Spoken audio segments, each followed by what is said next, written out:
अस्सलाम वालेकुम एवरीवन, मैं हूं आपकी होस्ट अनीका निहाल और आप देख रहे हैं रखें दिल का ख्याल की 7th एपिसोड ऑन मेरी सेहत।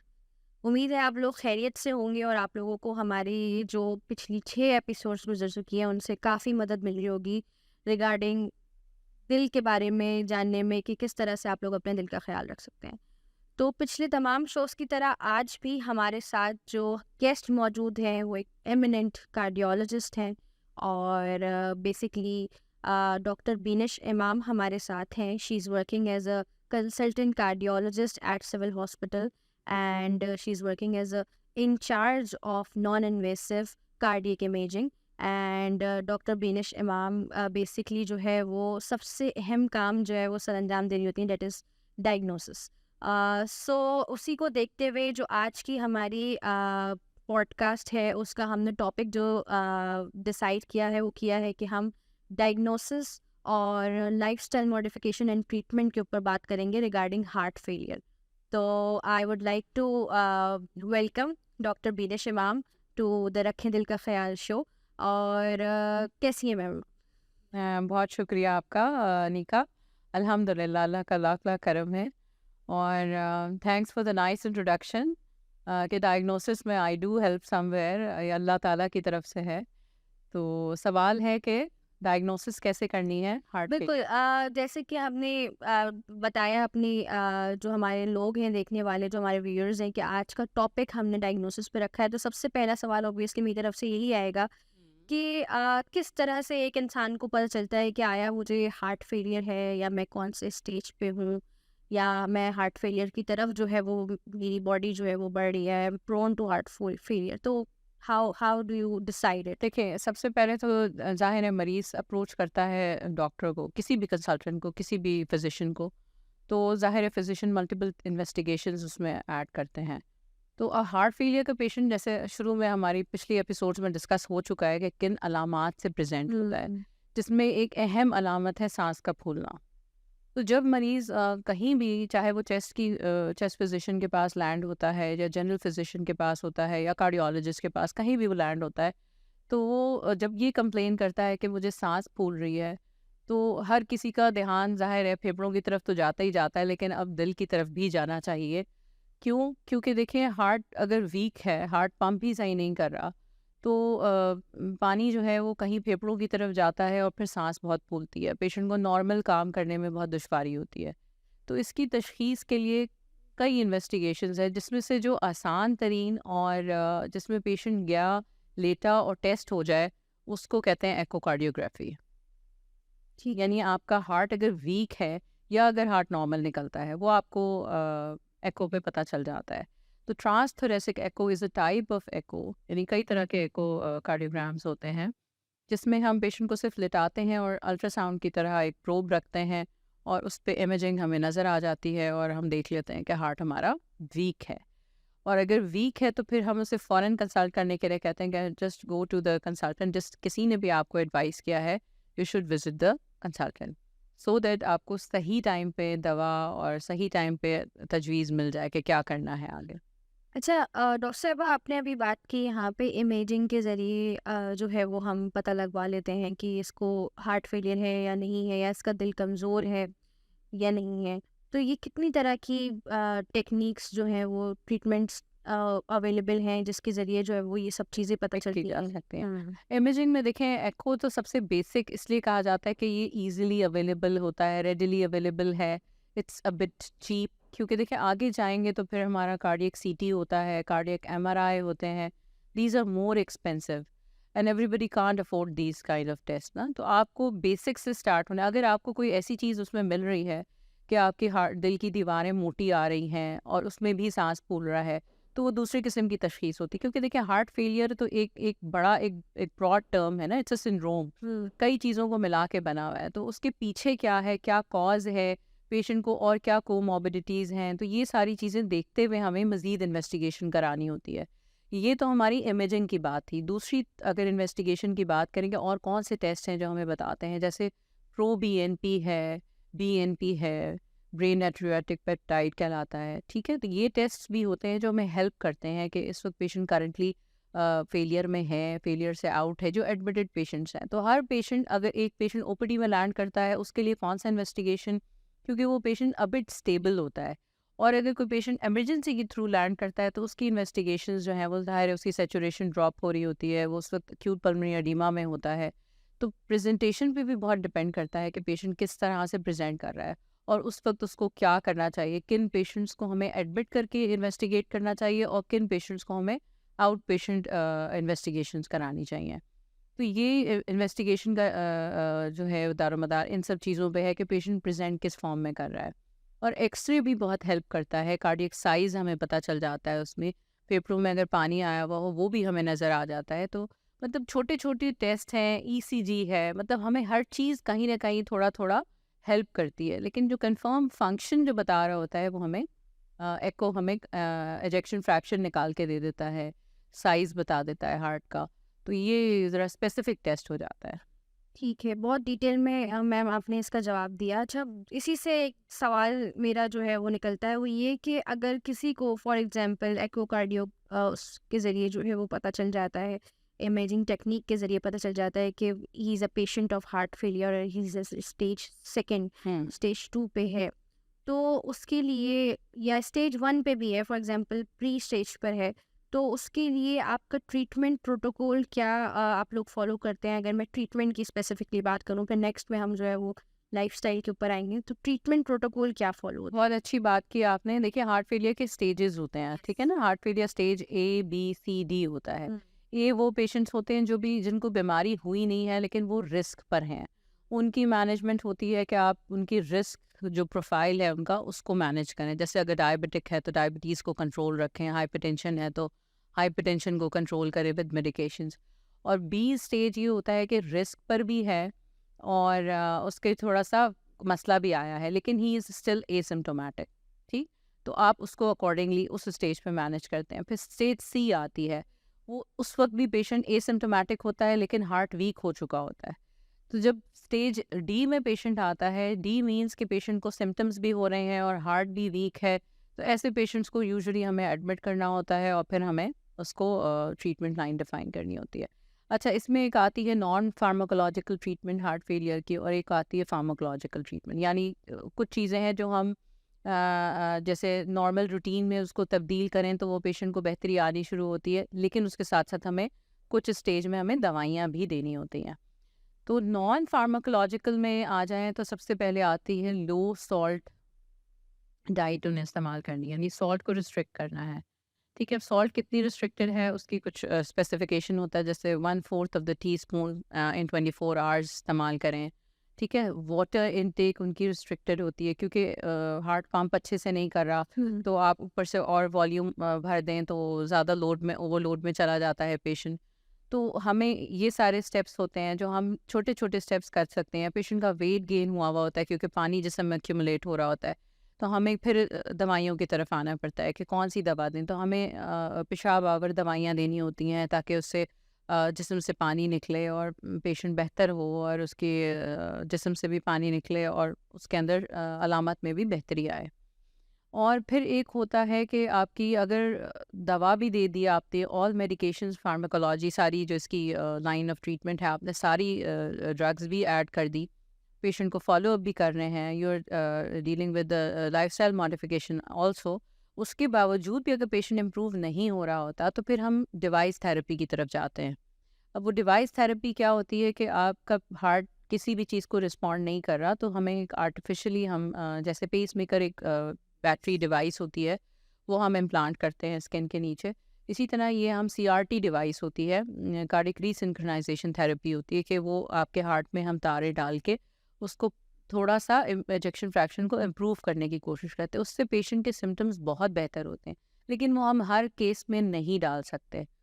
कुछ केसेस होते हैं उनकी कुछ इंडिकेशंस हैं, जैसे उनकी ईसीजी में एलबीबी होना चाहिए, ब्रॉड क्यूआरएस होना चाहिए, मतलब उसकी कुछ स्पेसिफिक इंडिकेशंस हैं, वो हर पेशेंट नहीं होता, और not responding to medical therapy, तो उनको ये डालते हैं तो वो बहुत बेहतर हो जाते हैं सिम्टम वाइज। अच्छा, फिर एक होता है कि ये सब डिवाइस थेरेपी भी हो गई, फिर पेशेंट को हमें ईयरली इन्फ्लुएंजा वैक्सीन और एवरी 3 to 5 years पे न्यूमोकोकल वैक्सीन, ये भी एक इट्स पार्ट ऑफ मैनेजमेंट कि हमें पेशेंट को ये लाजमी लगवानी है ताकि उसको हमें अपकमिंग इन्फेक्शन से बचाना है। वो ईयरली अगर इन्फ्लुएंजा वैक्सीन है हम उसको लगाते रहेंगे तो वो बचा रहेगा and he will be doing fine like a normal person. अच्छा, बहुत डिटेल्ड जो है वो तरीके से जो है वो एक चीज़ हमें समझ में आ गई कि ये जो है वो ट्रीटमेंट प्रोटोकॉल्स हैं ये लाइफस्टाइल के। अच्छा मैम, ये बताएं कि जैसे आपने सीआरटी एक जो डिवाइस है that is used for those patients जो मेडिकल थेरेपी को रिस्पॉन्ड जो है वो सही तरीके से नहीं कर रहे, उनके लगे इसमें एक्सेप्टेबिलिटी कितनी है?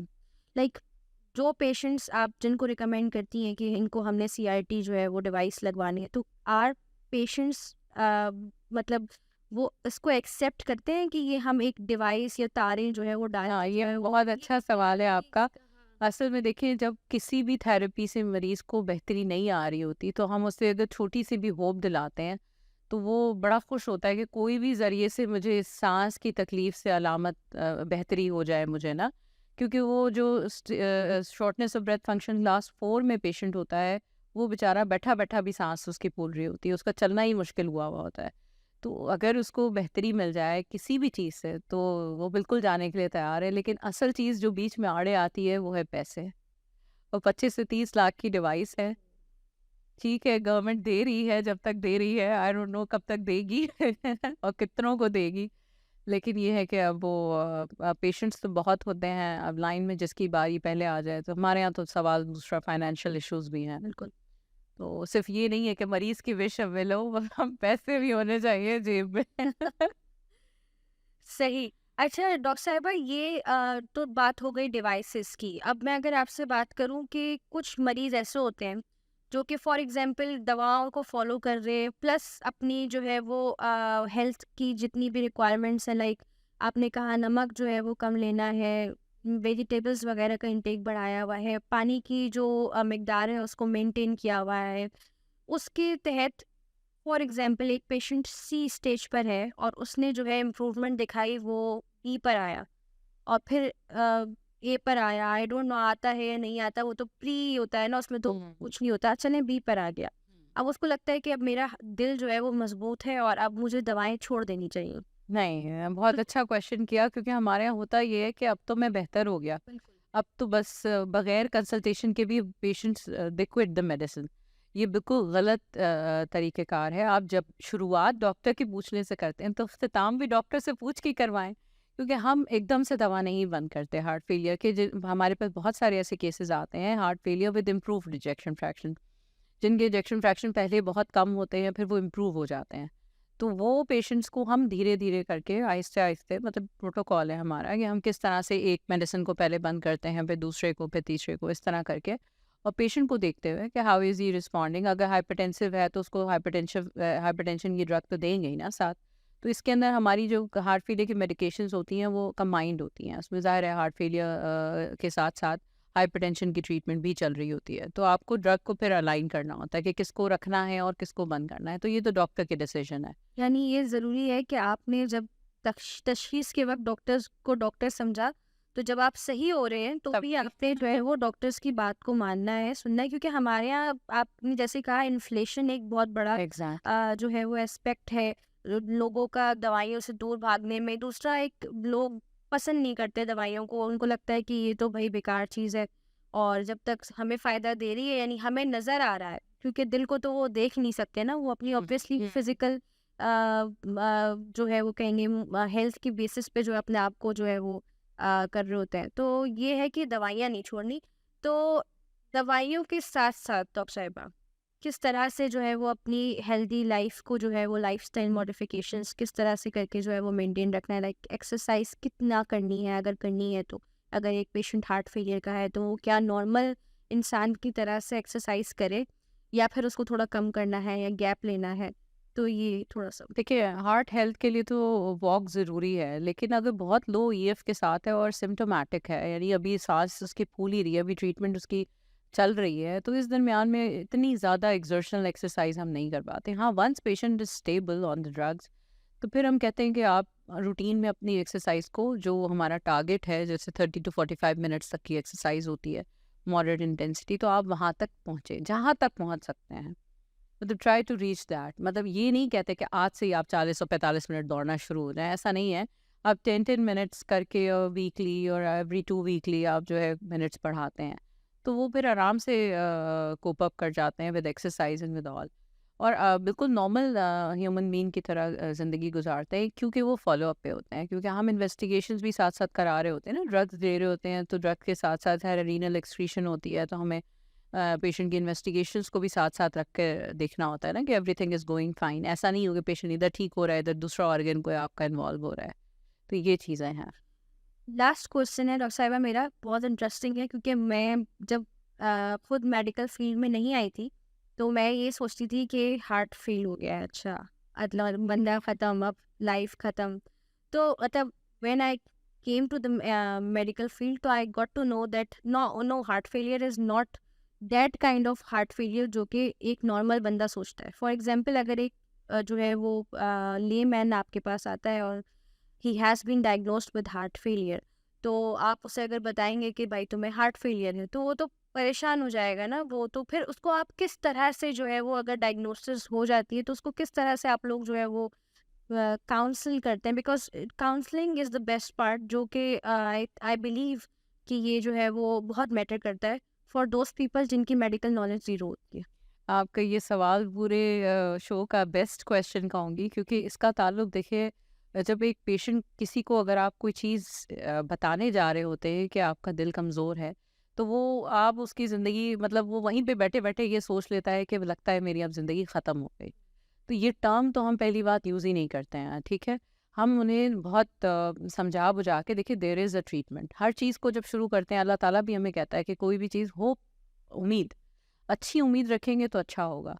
तो पहले उसको अच्छी उम्मीद दिलाई जाती है। देखिए शिफ़ा देना अल्लाह के हाथ में है, दवा सब वही लोग लिखते हैं, शिफ़ा अल्लाह देता है, ठीक है। और तो मरीज़ की उम्मीद को हमें जगा के रखना होता है कि वो अगर उम्मीद हार देगा तो फिर इलाज नहीं होता ऐसे। तो उसको हमें उम्मीद के साथ लेके चलना होता है, उससे हमें काउंसलिंग करते हैं। और काउंसलिंग जो है वो बहुत इंपॉर्टेंट होती है, क्योंकि हमारे यहाँ पे काउंसलिंग का पार्ट बहुत छोटा सा होता है, फिजिशियन के पास इतना टाइम नहीं होता। I think everybody should give few minutes to the patient, क्योंकि वो बेचारा आपके लिए ऑल द वे आता है, he waits for hours, an hour और टू, कि अब भाई हम डॉक्टर से मिलेंगे और डॉक्टर हमें बताएगा।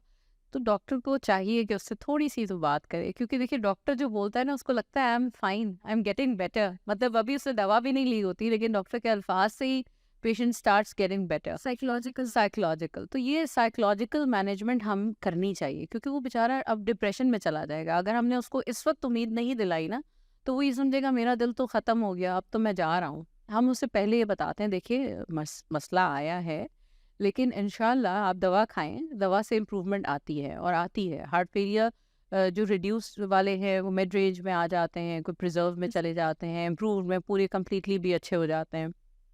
तो ये चीज़ें हैं। अब इतनी रिमार्केबल ड्रग्स आई हुई हैं मार्केट में कि अब आप जो है ये इम्प्रूवमेंट आ जाती है। और पेशेंट की परसिस्टेंसी भी चाहिए होती है कि वो दवा भी पाबंदी से खाए और फॉलो अप में रहे, तो पेशेंट बेहतर हो जाते हैं। तो पहली चीज़, पेशेंट को उम्मीद दिला के दवा स्टार्ट करते हैं, फिर उसको हम बताते हैं कि वीक है लेकिन इम्प्रूव हो जाएगा। तो उम्मीद के साथ कोई चीज़ बताई जाए तो फिर मरीज़ भी मतलब इतना डिसहार्ट नहीं होता कि मेरा दिल कमज़ोर हो गया है। तो it was a beautiful question, और thank you Anika. Thank you so much, Dr. Bindish Imam, for joining us on the Sehat Show presents Rakhein Dil Ka Khayal series. And we are privileged to have you. I'm really delighted to have you people here. Last but not the least, आपसे request है कि आप जो है वो हमारी आवाम को, जो कि हमारा शो जो है वो देखते हैं बहुत शौक से, और बेसिकली जब आप जैसे काबिल डॉक्टर्स हमारे साथ मौजूद होते हैं तो उनको सुनते भी हैं और फॉलो भी करते हैं, तो आप अपना एक मैसेज जो है वो करिए।